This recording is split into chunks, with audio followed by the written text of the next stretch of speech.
और इमरान खान साहब अब एस्टेब्लिशमेंट के साथ टेस्ट मैच खेलेंगे। इससे पहले कभी T20 चल रहा था, कभी वनडे चल रहा था।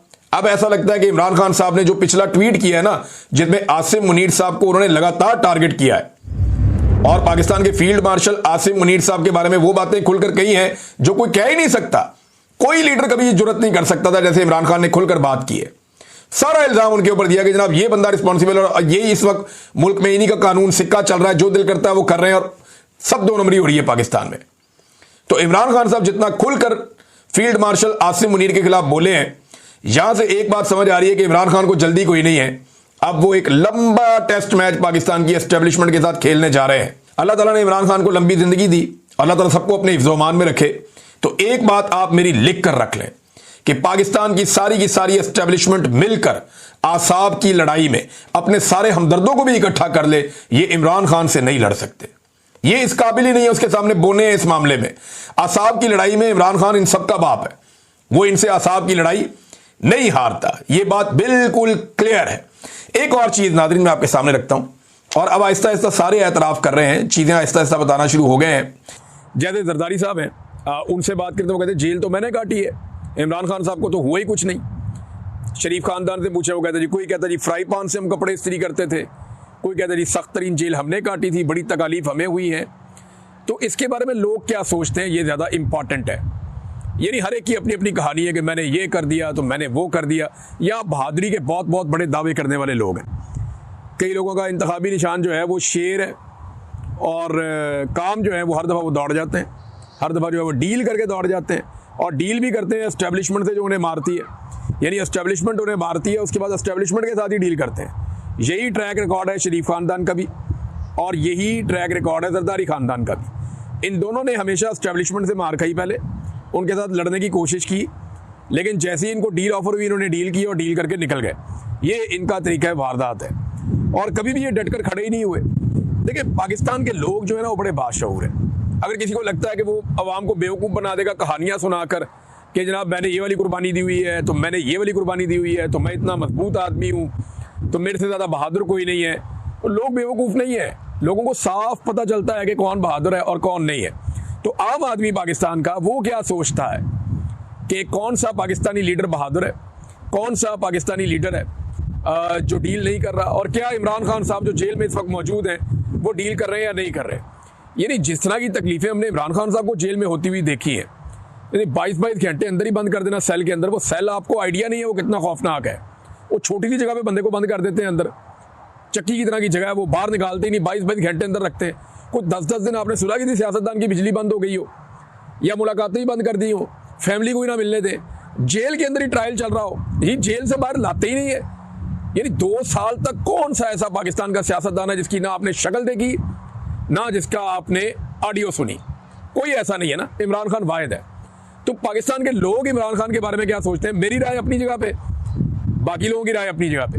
नाजरीन एक बड़ी ऑफर की है महमूद अचकजई साहब ने असेंबली में खड़े होकर। तो ये जो ऑफर है इससे वैसे फायदा उठाना चाहिए, बम्पर ऑफर है।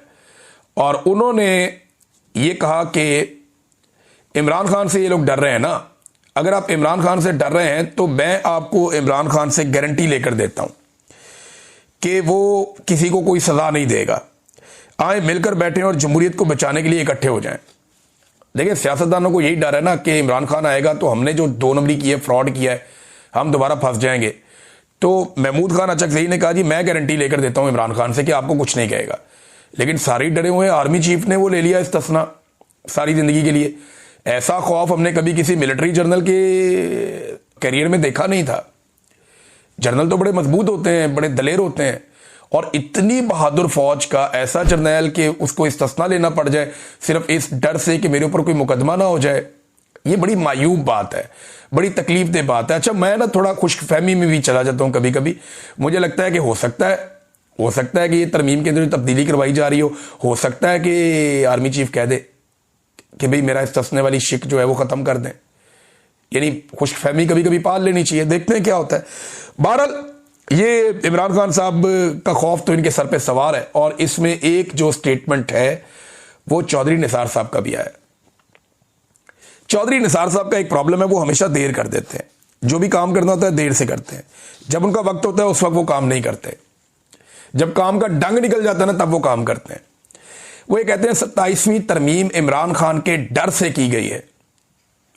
जिस बात का डर है वो मुझे मालूम है, लेकिन मैं अभी बता नहीं सकता, मुनासिब वक्त पर बताऊंगा। चौधरी निसार, ये खबर जो है ये कामरान वहीद साहब ने ये खबर जो है वो दी है और उन्होंने इसके बारे में दावा किया कि चौधरी निसार अली खान साहब ने ये बात की है। नाज़रीन, आखिर में 27वीं आईनी तरमीम के हवाले से मैं आपको पढ़ के सुनाता हूँ। पाकिस्तान तहरीक इंसाफ ने एक ताज़ियती बयान जारी किया है, तो बड़ा इंटरेस्टिंग है। वो लिखते हैं जी, पाकिस्तान तहरीक इंसाफ का ताज़ियती बयान बढ़ाए इंतकाल आईने पाकिस्तान के आइन मर गया 1973 का, हम उसके ऊपर जो है वो एक ताज़ियत जारी कर रहे हैं। वजह इंतकाल खौफ इमरान खान। पाकिस्तान तहरीक इंसाफ गहरे दुख और अफसोस के साथ ऐलान करती है कि 1973 का आइन जो अवामी हाकमियत, अदलिया की आज़ादी और बुनियादी हकूक का जामिन था, बाज़ाब्ता तौर पर इंतकाल कर गया है।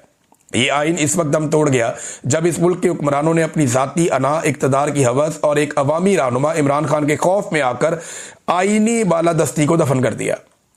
वो आइन जो अवाम के वोट का हक देता है, अदलिया को आज़ादी देता है, पार्लियामान को बालादस्ती देता था, अब सिर्फ किताबों में जिंदा लाश की मानंद बन चुका है।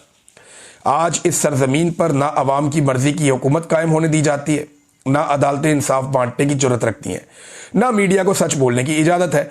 आइन के जनाजे में वो सब शरीक हैं जो इमरान खान के खौफ में मुब्तला है। पाकिस्तान तहरीक इंसाफ अहद करती है कि हम इस आइन को जिंदा करने की जिद्दोजहद जारी रखेंगे ताकि ये मुल्क एक बार फिर कानून, इंसाफ और अवाम की हुक्मरानी के तहत सांस ले सके। रियासत का आईने पाकिस्तान के अंदर एक आर्टिकल मौजूद है, मैंने पहले भी हवाला दिया कि उसको पढ़ें, आपको आइडिया हो कि रियासत क्या होती है। और दूसरा ये कहना कि रियासत के बाद तशद्दुद का आईनी इख्तियार है, ये कोई आईनी इख्तियार, तशद्दुद का तो आईनी इख्तियार होता ही नहीं है। ये तो एस्टेब्लिशमेंट के बाद ऐसा कोई इख्तियार है ही नहीं। एस्टेब्लिशमेंट कहते किससे हैं? मिलिट्री इंटेलिजेंस, मिलिट्री एस्टेब्लिशमेंट है ना एक्चुअली। फौज के चंद आला अफसरान और उनके साथ चंद लोग बैठे हुए एक इकट्ठ सा बन जाता है, इसको एस्टेब्लिशमेंट कहते हैं। नॉर्मली ये आर्मी चीफ ही होता है, जो फैसला आर्मी चीफ ने किया वही एस्टेब्लिशमेंट का फैसला है। अब आइन और कानून में तो तशद्दुद की ममानियत है। यूज ऑफ फोर्स कितना होगा, कैसे होगा, किन कंडीशंस में होगा, ये तो बाकायदा कानून के अंदर, लॉ के अंदर लिखा हुआ है। तो ये तशद्दुद का इख्तियार और वो भी आईनी इख्तियार मेरी समझ से बाहर है। यहां तो सिर्फ गिरफ्तार करके अदालत में पेश करने का कानूनी और आईनी जवाब मौजूद है। अगर कोई आपके ऊपर गोली चला रहा है आप उसके ऊपर गोली चला सकते हैं, बस ये मौजूद है। लेकिन कोई गोली नहीं चला रहा, निहत्था करा हुआ, आप गोली मारेंगे तो कानून आपके खिलाफ हरकत में आएगा और ये आइन और कानून के मुताबिक है। वही कह रहे हैं कि आईनी इख्तियार है तशद्दुद का। मुझे बात वक्त हैरत होती है। नाज़रीन, जो यानी जिस तरह की पॉलिटिकल पार्टी है उसी तरह के उनके चाहने वाले भी हैं।